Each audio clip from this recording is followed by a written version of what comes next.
తన ప్రాణాలే నీవని ధర్మేచగా తన మనసంత నీదని అర్థేచగా తన వలపంత నీకని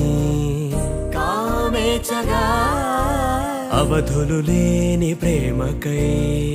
మోక్షేచగా మూడు ముళ్ళతో 7 అడుగుల అగ్ని సాక్షిగా ఇద్దరు ఒకటిగా మారగా